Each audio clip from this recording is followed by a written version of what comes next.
Hello, and welcome to the Clinical Care Options Infectious Disease Podcast. I'm your host, Jennifer Blanchette. In today's episode, Dr. Jean-Guy Baril and Dr. Alexander Wong from Canada share their thoughts on some of the most important new insights from HIV treatment and prevention research over the past year. For more information about our guests and for additional online education on this topic, please visit the link in the show notes. So now, let's turn it over to Dr. Baril and Dr. Wong. Hi, Jean-Guy. So it's great to have an opportunity to talk with you. I'm wondering what your thoughts are with regards to some of the most important studies that you saw in 2022 in HIV care that are really going to affect and change your practice. Thank you, Alex. In fact, to match that with my clinical practice, in our clinic, we follow many patients that have been in care for more than 25 years. And these patients have been through many sequential suboptimal treatment like mono or dual NRTI therapy, unboosted PI, and they fail sequentially many regimens and harbor now a lot of resistance, especially NRTI resistance. And I just look in our genotype data bank in our center, and I found more than 100 patients with very important NRTI resistance with 3 times plus 184V. And I look at how these patients were treated. A few of them, about 10%, were receiving only bictegravir, FTC TAF, or dolutegravir, abacavir 3TC. But for most of them, they were receiving very complex regimen, multi-pills regimen with 3 classes of drug. So what is interesting from the data that have been presented this year is that we have some clues on how treatment could be simplified for these patients. There are 2 main studies that kept my attention. The first study is the 2SD study, which was presented at CROI. This study has been conducted in Kenya with close to 800 participants. It was including patients that previously failed a first-line regimen with 2 NRTI and 1 NRTI. And these patients were presumed to have extensive NRTI resistance, like it's usually the case in Africa when there is a failure of the first-line regimen.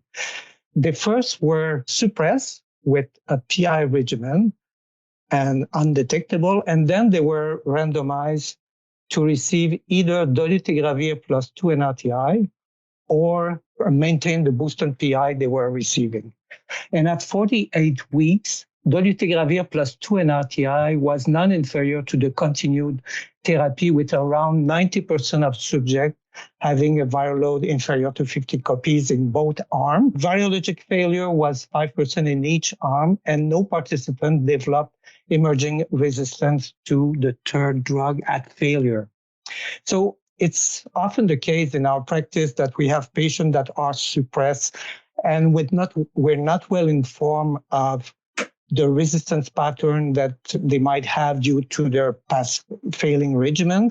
So this study tells us that if they are suppressed, going to 2 NRTI with dolutegravir could be as good as maintaining the current regimen. Of note, we have similar data with bictegravir from the 40-30 study and the BRAVE studies, in which switch to bictegravir FTC TAF in patient NRTI-resistant virus had no impact on the results. And pre-existing 184V mutation had no effect on efficacy in this setting. Another trial that I think is very instructive for these type of patients because it brings more evidence is the NADIA trial.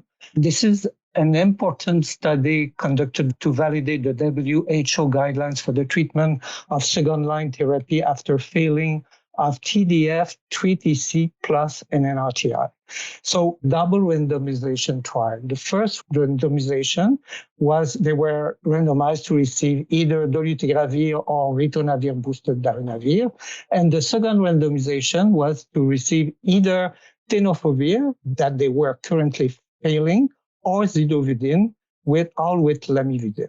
At baseline, 58% overall had intermediate or high resistance level to tenofovir, and 92% had resistance to lamivudine. A large proportion of this group having T65R or 184V mutation. And so this is interesting to see that at week 96, 90% of subjects who received dolutegravir had an undetectable viral load below 400, and 87% of the patients receiving darunavir had an undetectable viral load as well. So showing the non-inferiority of dolutegravir compared to the best-in-class boosted PI. On the other comparison, when we compare the efficacy of maintaining the failing tenofovir 3TC regimen to changing for zidovudine group, as it's usually recommended by WHO, we had surprising results. In fact, patients receiving tenofovir did better, showing superiority of maintaining tenofovir over changing for AZT. So in this study where patients were not undetectable at baseline, like in the previous study, there have been some patients, 9 overall, who developed dolutegravir resistance at failure. So this is something to consider when we switch failing patient to dolutegravir plus 2 NRTI, that it might bring resistance. And it has not been the case in the previous study where patients were suppressed at inclusion. And finally, you'd expect that with T65R mutation, you would predict that people do very badly with tenofovir and they would do better with zidovudine, but it's not the case. So it tells us that we should not overinterpret the genotypic resistance based on in vitro data, and we should take into account the entire clinical context. So that was what I thought interesting for the type of patient I described earlier. I guess you, Alex, in your case, you have a different population of patients than the one we have. And I would be interested to hear your thoughts on what you thought was important data in the last year. Thanks, Jean-Guy. And I agree with everything you've said with regards to the treatment experience studies that you presented. So thank you. That was great. So here in Saskatchewan, we have a very different population, a much younger population with disproportionate representation of women as well as younger individuals and persons of First Nations and Indigenous ethnicity, a lot of concurrent mental health, addictions related challenges, a lot of socioeconomic challenges and so forth. And so that's kind of the context that I'm in and what I'm thinking about. So I'm going to get into prevention in just a moment, but I wanted just to begin with, I think, an important question, I think, for all clinicians with regards to looking at the efficacy of 2-drug therapy versus 3-drug therapy is an ongoing question that we're all trying to understand better, right? And the fundamental tension that exists, I think, between thinking about standard triple therapy, something like BF-TAF, versus newer single tablet 2-drug therapy like dolutegravir plus 3TC is, again, are we giving up anything meaningful from the resistance perspective by dropping a drug, and vice versa? Like, do we gain anything by dropping something like tenofovir alafenamide from the metabolic perspective, both in the short term as well as the long term? So there's this ongoing tension in these questions that exist. None of these questions are clear as of yet. Obviously, we need much more data, long-term data to try to understand it. But I feel that it was important to see that there was a lot of real-world data presented this year and cumulative real-world data presenting that essentially is highlighting the fact that the combination of dolutegravir 3TC appears to remain quite robust with regards to its genetic barrier of resistance. Obviously, we're getting more and more experience worldwide with it. We haven't seen any concerning signals with regards to significant amounts of emerging failure with resistance. So that's definitely reassuring. And I think over the course of the next year or two, I'm excited to see what happens and how this develops and whether or not this trend continues to hold up in the real world, which is, I think, going to be much more representative than what we see, obviously, in the clinical trial setting. And additional data, I think, with this 2-drug regimen with regards to stable switch in persons who are suppressed with previous baseline M184. Again, this is not something that we would recommend be done, but like you, there's a lot of individuals that we have in our clinic who don't have historic genotyping, who have been suppressed for long periods of time, and may or may not have have some archive resistance. And some of that provides, I think, some reassurance that 2-drug therapy may also be appropriate in that setting. So just wanted to say that about 2 drugs versus 3 drugs. We obviously still have a lot more to gather with regards to the metabolics pieces, both with 2 drugs and 3 drugs going forward. More specifically, I think for my patient population, I was honestly pretty excited about some of the prevention stuff that came out specifically at AIDS 2022. Unfortunately, here in the prairies, and in Saskatchewan, but across the prairies, we've got a massive syphilis outbreak that's happening right now. The numbers are like astronomical. Rates have gone up by like 2,000% over the course of the last several years. And so one study that really caught my eye was presented by Annie Lutkemeyer at the DoxyPEP study, which is one of the highlight studies of AIDS 2022. This essentially was a trial done in San Francisco and Seattle with high-risk individuals living with HIV, as well as persons receiving pre-exposure prophylaxis against HIV, essentially through 200 milligrams of doxycycline, 72 hours of condomless intercourse. And again, the study was actually stopped early by the Safety and Monitoring Committee because there was clear efficacy shown with regards to the group that received doxycycline post-exposure prophylaxis versus the group that just received nothing and essentially had standard of care. There was a decrease of close to 2/3 overall in terms of the overall incidence of all STIs, including syphilis, as well as chlamydia and gonorrhea. And there were, again, modest to significant decreases in all 3 categories as well, just with that very simple intervention. So again, I mean, I'm not entirely sure what this looks like from an implementation perspective. And I would be keen to hear from my Canadian North American colleagues going forward as to what they're doing in their clinics with at-risk individuals. But the idea of being able to systematically provide doxycycline to significantly reduce, for example, syphilis rates in our setting and chlamydia and gonorrhea rates in our setting could be very, very meaningful for us. So that was definitely exciting.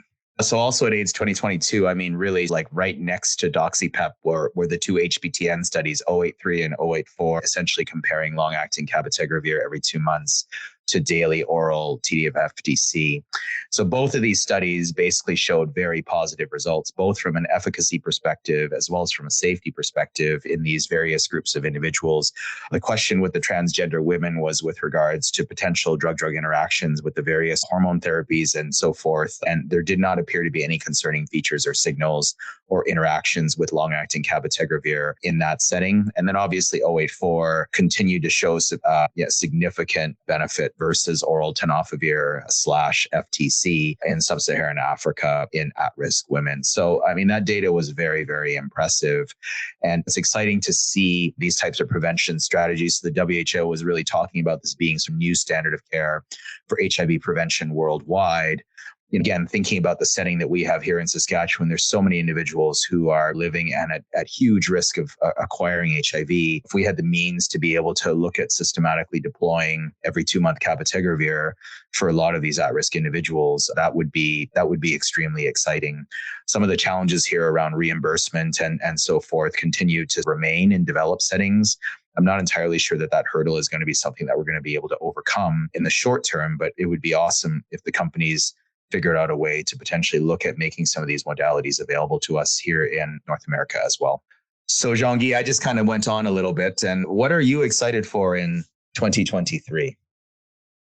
So I think for the next future, I discussed the case of patients who have NRTI resistance, but we as well have patients that have resistance to many classes of drugs, and in which it's hard to build a treatment with at least 2 or preferably 3 active drugs when you have already resistance to the integrase class. Mm-hmm. So there was an interesting study for which long-term 52 weeks data were presented. It's the CAPELA study on lenacapavir in heavily heart experienced patients. So in this study were included patients with resistance to 2 or more agents from 3 of 4 main class of antiretroviral.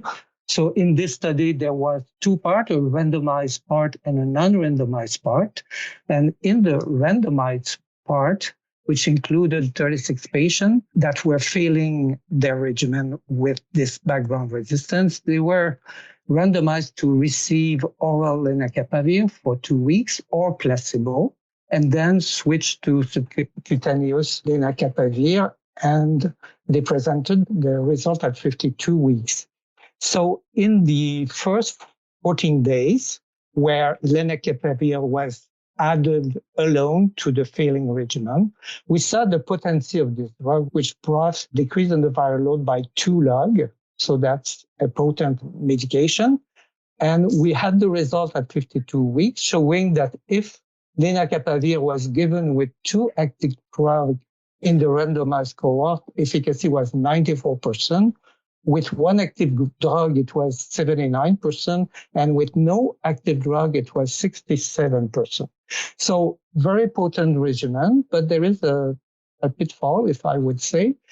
This drug has not a high genetic barrier to resistance like we would see with boosted PI or integrase like Vir or bictegravir, because at failure, patients develop resistance. So overall, on all the 72 patients included in the study, 9 participants were identified with emergent resistance. And this resistance only occur in patients who had inadequate adherence or patients who have no active drug given with lenacapavir. So a lesson from this study, we will have option, and this option will become available in 2023 in Canada. We will have option for patients who fail with multi-class resistance, but we should keep this option for patients who will be taught about the importance of good adherence and patients who will have at least one other active drug to match with lenacapavir. I know there are other options like fostemsavir, which could also be available in Canada, that could be matched with lenacapavir. So it gives us hope for patients who up to now had very little option for salvage therapy. So in your case, Alex, what would you see as the future for 2023?